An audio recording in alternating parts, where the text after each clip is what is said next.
रिया एक आर्टिस्ट है, बहुत अच्छी पेंटिंग वो करती है। उसकी एज है 28 साल। बट पिछले कुछ टाइम से उसको अजीब अजीब से थोड़े सिम्टम्स हो रहे थे, जैसे कि हाथ पैरों में उसके झंझनाहट होती थी। वो पेंटिंग करती थी तो जो उसका ब्रश होता है उसके हाथ से गिर जाता था, चेहरा भी उसका पीला पड़ने लगा था और उसको ऐसा लगता था जैसे कि हाथ पैर उसके सुन्न हो रहे हैं। तो ये सब चीज़ें उसको लगती थी।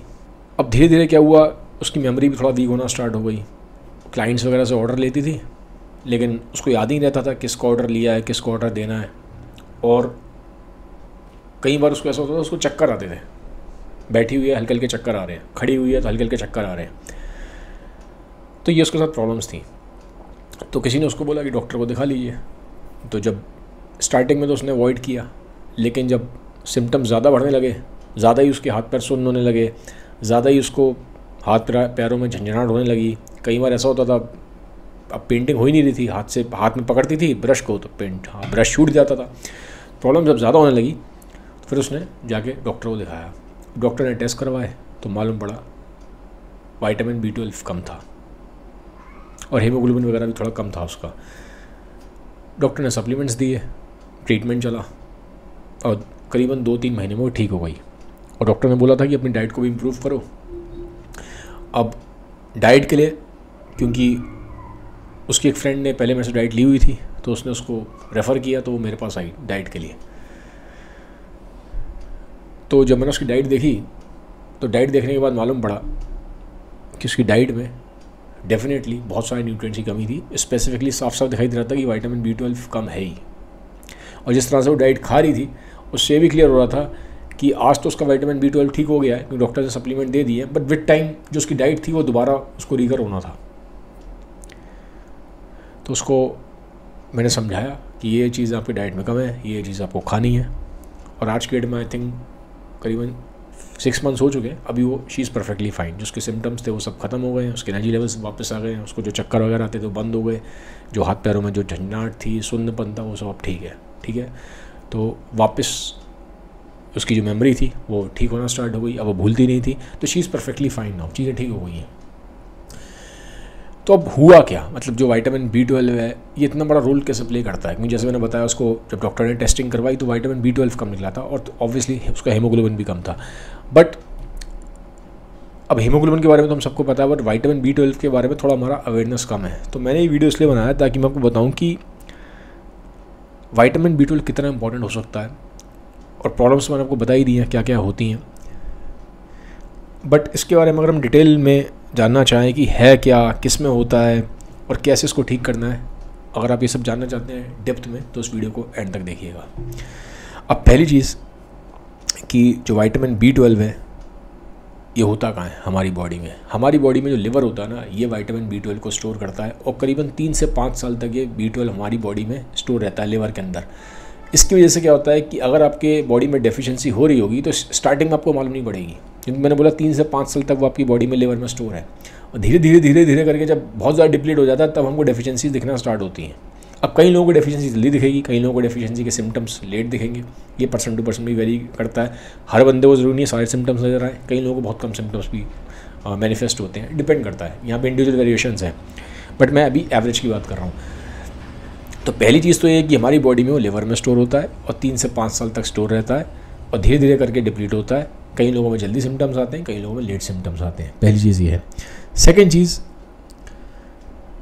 ये होता किस में है? देखो नेचर में तो ये बैक्टीरिया जो होता है, बैक्टीरिया जो मिट्टी में होता है, जो बैक्टीरिया पानी में होता है, वो बैक्टीरिया बनाता है इसको विटामिन B12 को। और कुछ एनिमल्स के इंटेस्टाइन में जो बैक्टीरिया रहते हैं वो भी प्रोड्यूस करते हैं।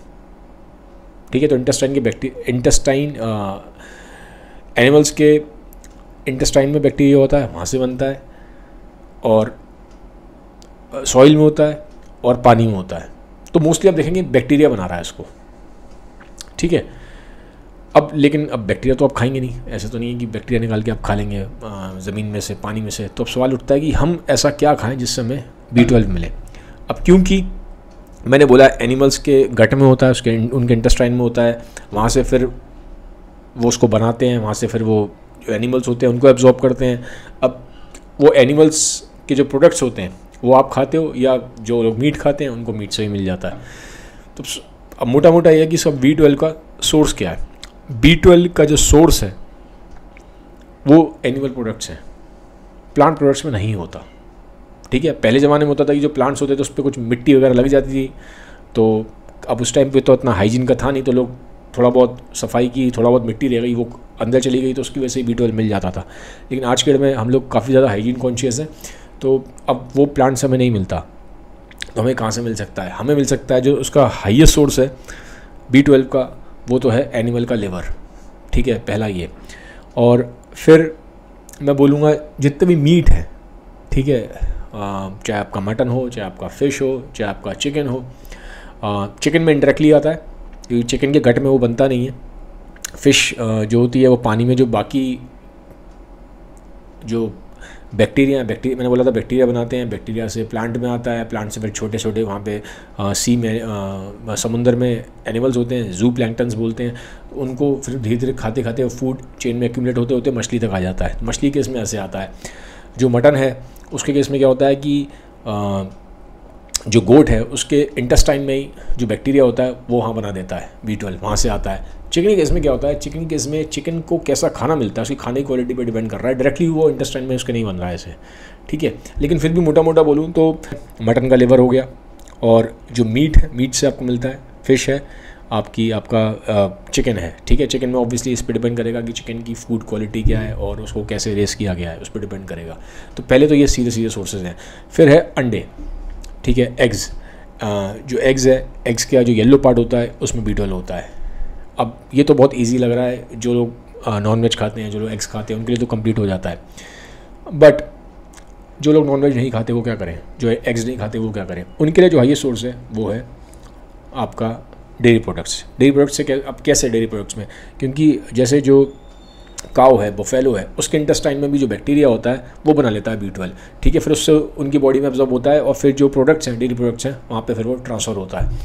तो जितना भी दूध है, दही है, पनीर है, इन सब में B12 है, इन सब में अच्छा खासा B12 है। अगर आप इन चीज़ों का, इन प्रोडक्ट्स का, डेयरी प्रोडक्ट्स का, दूध दही पनीर का ठीक से उनका कंजम्पशन करते हो तो आपको B12 आपके बॉडी में डेफिशिएंसी नहीं होगी। ठीक है, तो ये है वेजिटेरियंस के लिए।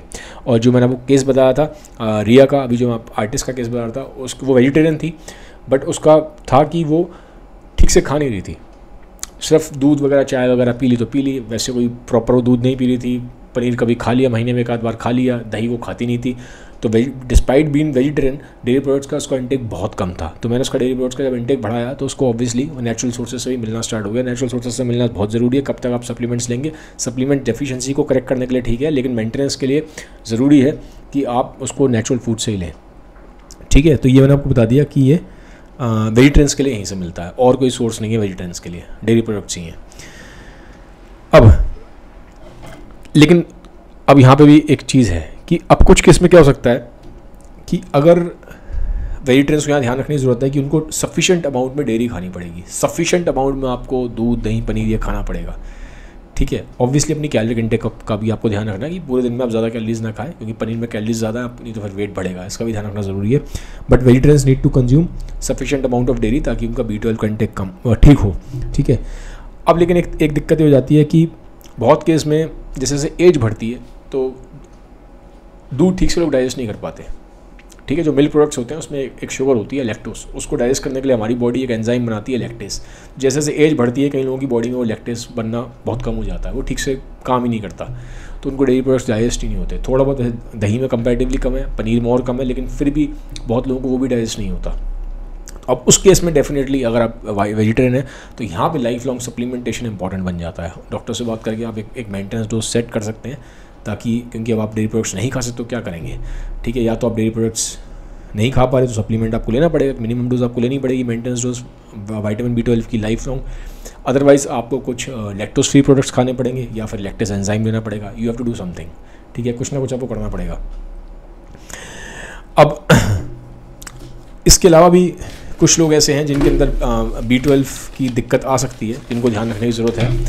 वो है कि एक आपकी बॉडी में प्रोटीन होता है इंट्रिंसिक फैक्टर, ये बहुत इंपॉर्टेंट होता है जो B12 के एब्जॉर्प्शन के लिए ज़रूरी है। क्योंकि देखिए क्या होता है, आपका जो स्टमक है, स्टमक में जो एसिड प्रोड्यूस होता है वो खाने से B12 को अलग करता है, और उस B12 को जो आपके खाना एब्जॉर्ब होता है वो स्मॉल इंटेस्टाइन में होता है। तो स्टमक में आपके एसिड बना, एसिड ने खाने से B12 को निकाल लिया। अब वो B12 जो है स्टमक में जो निकाल लिया गया फूड से अलग करके, उसको स्मॉल इंटेस्टाइन तक लेके जाने का जो काम है वो इस प्रोटीन का है, इंट्रिंसिक फैक्टर का। अब ये भी एज के साथ साथ इंट्रिंसिक फैक्टर कम होने लगता है। तो बहुत बार होता है कि आप दूध दही खा रहे हैं, आप दूध दही पचा भी पा रहे हैं, बट इंट्रिंसिक फैक्टर आपका कम हो जाए, जिसकी कम हो गया है विद एज, ये प्रोटीन कम हो गया है जिसकी वजह से आपकी बॉडी इसको डाइजेस्ट नहीं कर पा रही, तो एब्जॉर्ब नहीं कर पा रही ठीक से B12 को। ये हो सकता है एजिंग के साथ साथ, ठीक है। अब कुछ केस में ये भी होता है उसमें बॉडी के जो इम्यून सेल्स हैं, जो आपकी बॉडी के जनरली डिफेंस सेल्स हैं, ठीक है, आपकी बॉडी को बाहर के इन्फेक्शन से बचाते हैं, वो कभी कभी आपके इम्यून सेल्स आपकी बॉडी पे खुद पे अटैक कर देते हैं। इसको बोलते हैं ऑटो इम्यून डिसऑर्डर। तो एक ऑटो इम्यून डिसऑर्डर होता है जिसमें क्या होता है, आपके बॉडी का जो इम्यून सिस्टम है वो आपके उन सेल्स पे अटैक कर देता है। उस स्टमक के सेल्स ही होते हैं, पैरेटल सेल्स होते हैं, जो ये इंट्रिंसिक फैक्टर बनाते हैं। तो जो इंट्रिंसिक फैक्टर है जो एब्जॉर्प्शन के लिए ज़रूरी है, जो ज़रूरी है इसको ठीक से एब्जॉर्ब करवाने के लिए B12 को, वो ही डिस्ट्रॉय हो जाता है इंट्रिंसिक फैक्टर। ये ऑटोइम्यून डिसऑर्डर होता है। इसकी वजह से पर्नीशियस एनीमिया हो जाता है, मेगालोब्लास्टिक एनीमिया ही बोलते हैं इसको। तो ये इंपॉर्टेंट है। कई लोगों के अंदर अगर ऑटोइम्यून डिसऑर्डर है, इंट्रिंसिक फैक्टर बन ही नहीं रहा, उसमें दिक्कत आ रही है, तो यहाँ पे इस केस में भी आपको लाइफ लॉन्ग सप्लीमेंटेशन की ज़रूरत पड़ सकती है B12 की, ठीक है। अब कुछ केस में जैसे मैंने बोला जो आपके स्टमक में जो एसिड है ये खाने से B12 को अलग करता है। तो कुछ केस में जैसे जैसे एज बढ़ती है हमारी बॉडी में एसिड भी कम प्रोड्यूस होता है, वो जो स्टमक में एसिड बन रहा है, तो अब क्या होगा, उसकी वजह से भी फिर आपका B12 ठीक से बनेगा नहीं। आप खाना तो खा रहे हैं, आप सब चीज़ें खा रहे हैं, आप एग्स भी खा रहे हैं, नॉनवेज भी खा रहे हैं, डेयरी प्रोडक्ट्स भी खा रहे हैं, लेकिन नहीं बन रहा, मतलब बॉडी एब्जॉर्ब नहीं कर रही, ठीक है। फूड से तो आप ले रहे हैं लेकिन बॉडी एब्जॉर्ब नहीं कर रही। और मेन गेम है एब्जॉर्प्शन कितना हो रहा है, ये इंपॉर्टेंट है। खाली इससे मैटर फ़र्क नहीं पड़ता आप कितना खा रहे हैं, एब्जॉर्ब भी होना चाहिए। तो ये भी हो सकता है। एजिंग एक काफ़ी बड़ा फैक्टर है। और फिर ये होता है कि जैसे कि कुछ मेडिसिन्स, अगर आपको डायबिटीज़ है आप मेटफॉर्मिन लेते हैं, या अगर आपको एसिडिटी की प्रॉब्लम रहती है और आप ऐसी दवाइयाँ खाते हैं जिससे एंटासिड्स होते हैं, PPI होते हैं, कई लोग एसिडिटी की दवाइयाँ खाते हैं। तो अगर आप डायबिटीज़ की दवाइयाँ खाते हैं, अगर आप मेटफॉर्मिन, अगर आप एसिडिटी की दवाइयाँ खाते हैं, ठीक है, एंटासिड्स वगैरह खाते हैं, तो उसका ध्यान रखिएगा। इस केस में भी विटामिन B12 कम हो सकता है आपकी बॉडी में, यहाँ पे ध्यान रखने की ज़रूरत है, ठीक है। तो अब क्या करें, ठीक है, अब क्या करें। पहला तो देखिए आपको सिम्टम्स है कि नहीं। ये सिम्टम्स बहुत हद तक चीज़ें बता देती हैं, ठीक है। अगर आपको सिम्टम्स नहीं है, फिर भी मैं बोलूँगा स्पेशली अगर आप वेजिटेरियन हैं तो साल में एक बार चेकअप ज़रूर कराएं, ठीक है। और अगर आपका कम निकलता है, ठीक है, अगर आपका कम निकलता है तो ज़रूरी है कि आप डॉक्टर के पास जाएँ। डॉक्टर की गाइडेंस में खुद से ना करें, ठीक है, खुद से ना करें, ध्यान रखिएगा। डॉक्टर के पास जाएँ, वो बोलेंगे आपको चेकअप कराने के लिए, आप चेकअप कराएं। और अगर कम निकलता है तो उसका ट्रीटमेंट लेना बहुत ज़रूरी है। आप हमेशा ये मत सोचिए कि सप्लीमेंट्स हैं नुकसान कर देंगे, ये कर देंगे। आप नहीं लेंगे ना B12 और आपकी बॉडी में कंटिन्यूसली अगर B12 डिप्लीट हो रहा है, तो ये ध्यान रखिए B12 नर्व हेल्थ के लिए इंपॉर्टेंट होता है। जो आपकी नसों की हेल्थ है ना, नर्व की हेल्थ, उसके लिए इंपॉर्टेंट है। लॉन्ग टर्म में नर्व अगर डैमेज हो जाए, परमानेंट डैमेज हो जाए, तो ये ठीक नहीं होता। एक बार वो गया तो रिवर्सिबल नहीं है, इसका ध्यान रखिएगा, ठीक है। तो हर केस में सप्लीमेंट ख़राब नहीं होता, स्पेशली कुछ केसेस में बहुत ज़रूरत हो जाती है, जैसे मैंने अभी वो केसेस बताए। स्पेशली अगर आपकी एजिंग हो रही है, आपको मेडिकल इश्यूज़ भी हैं, डायबिटीज़ वगैरह भी, या वो वाली दवाइयाँ भी खा रहे हैं, या आपको ऑटोइम्यून डिसऑर्डर है जहाँ आपके बॉडी में वो बनी नहीं रहा इंट्रिंसिक फैक्टर, या आप डेयरी प्रोडक्ट्स वेजिटेरियन हैं, डेयरी प्रोडक्ट्स अगर आप कम खाते हैं, या अगर आप खाते हैं लेकिन आप ठीक से डाइजेस्ट ही नहीं कर पाते उनको, आपको प्रॉब्लम है डेयरी प्रोडक्ट से, तो इस केस में आपको ध्यान रखना ज़रूरी है। साल में एक बार ज़रूर चेकअप कराएं और डॉक्टर से मिलें। और स्पेशली अगर आपको सिम्टम्स हैं तो डेफिनेटली डॉक्टर से मिलने की यहाँ पे ज़रूरत है आपको, ठीक है। तो B12 का ध्यान रखिए। और इंडिया में काफ़ी बड़े लेवल पे इसकी डेफिशिएंसी है, जैसे विटामिन D, विटामिन B12, ये सब काफ़ी कम निकल के आ रहा है, ठीक है। और इसकी कमी की वजह से बहुत बार ये भी होता है, कई लोगों को पता ही चलता, लेकिन उनको मूड स्विंग्स और डिप्रेशन तक हो सकता है, क्योंकि वो आपके न्यूरॉन्स की हेल्थ के लिए इंपॉर्टेंट है। हमारा जो ब्रेन है, हमारा जो पूरा जो नर्वस सिस्टम है, ये न्यूरॉन से बना है। इसका जो बेसिक यूनिट है न्यूरॉन है, ठीक है। तो उसको न्यूरॉन्स की फंक्शनिंग में, उनके स्ट्रक्चर को बनने में इसका बहुत रोल है B12 का, ठीक है। तो ये आप कहीं ना कहीं आपकी मेंटल हेल्थ को इम्पैक्ट करता है। तो ज़रूरी है कि एक तो डाइट अपनी इम्प्रूव करें। अगर आप डेयरी प्रोडक्ट्स वेजिटेरियन हैं, यंग है, डेयरी प्रोडक्ट्स नहीं खा रहे, तो डेयरी प्रोडक्ट्स खाइए, इंक्लूड करिए उनको, अगर स्पेशली अगर आप डाइजेस्ट कर सकते हैं। और अच्छा, कुछ लोग पूछते हैं कि अगर हम नेचुरली कंप्लीट कर लें इसको, नेचुरली हम इसको पूरा कर लें, तो क्या ज़रूरत है हमें सप्लीमेंट्स खाने की। देखिए, नेचुरली आप पूरा कर सकते हैं। स्पेसिफिकली अगर आप डाइजेस्ट कर सकते हैं डेयरी प्रोडक्ट्स को, अभी स्पेशली मैं वेजिटेरियंस के लिए बात कर रहा हूँ, पूरा कर सकते हैं डाइट के through, but it will take a lot of time. साल लग जाएगा आपको, 2 साल लग जाएगा, तब तक जो डेफिशिएंसी से रिलेटेड जो सिम्टम्स हैं वो आपकी बॉडी में परसिस्ट करेंगे। सप्लीमेंट बहुत जल्दी काम करते हैं, ठीक है। तो अगर डेफिशिएंसी है और ठीक ठाक डेफिशिएंसी है, आपको सीवियर डेफिशिएंसी है, तो डॉक्टर के पास जाएँ। वहाँ इंपॉर्टेंट है कि सिम्टम्स आपको अगर सीवियर है तो जाके आप सप्लीमेंट्स ले लें। एक बार आपने सप्लीमेंट्स उसको ऊपर कर दिया, फिर आप मेंटेनेंस के लिए यहाँ पे आप डाइट के थ्रू उसको इम्प्रूव कर सकते हैं। लॉन्ग टर्म में डाइट काम करेगी, बट आप सोचें कि आपको सीवियर डेफिशिएंसी और खाली सिर्फ आप डाइट से कंप्लीट कर लेंगे उसको, वो नहीं होगा, ठीक है। इट्स बेटर कि कभी कभी कुछ केस में सप्लीमेंट्स इंपॉर्टेंट हो जाते हैं, ठीक है। और ये भी होता है बहुत बार कि आपका ब्लड टेस्ट ठीक आता है, लेकिन फिर भी आपको बहुत सिम्टम्स होते हैं, क्योंकि ये होता है फंक्शनल डेफिशिएंसी कि ब्लड टेस्ट ठीक आ रहा है B12 का, ठीक है, लेकिन आपके जो सेल्स हैं वहाँ तक ठीक से ब्लड वो B12 पहुँच नहीं पा रहा। B12 आपका ब्लड में तो है, लेकिन सेल्स तक नहीं पहुँच पा रहा। तो ये टिश्यू लेवल की डेफिशिएंसी, इसको फंक्शनल डेफिशिएंसी बोलते हैं। इस केस में क्या होगा, ब्लड टेस्ट ठीक आएगा लेकिन सिम्टम्स आपको तब भी रहेंगे, ठीक है। तो ये भी हो जाता है। तो अब इस केस में कुछ सेंसिटिव टेस्ट होते हैं, वो कराने पड़ते हैं, वो आप डॉक्टर से मिलकर डिस्कशन कर सकते हैं इस चीज़ के बारे में। तो ये मैंने आपको पूरा बता दिया एक B12 के बारे में डिटेल में, तो थोड़ा सा ध्यान रखिएगा, ठीक है, क्योंकि ये डेफिशिएंसी काफ़ी ज़्यादा देखी जा रही है इंडिया में। तो this was all about today's video. अगर आपको लगता है मेरे वीडियोज़ इन्फॉर्मेटिव है, सबके साथ शेयर कर दीजिएगा और इस वीडियो को लाइक कर दीजिएगा। Have a nice day, bye bye, take care, thank you.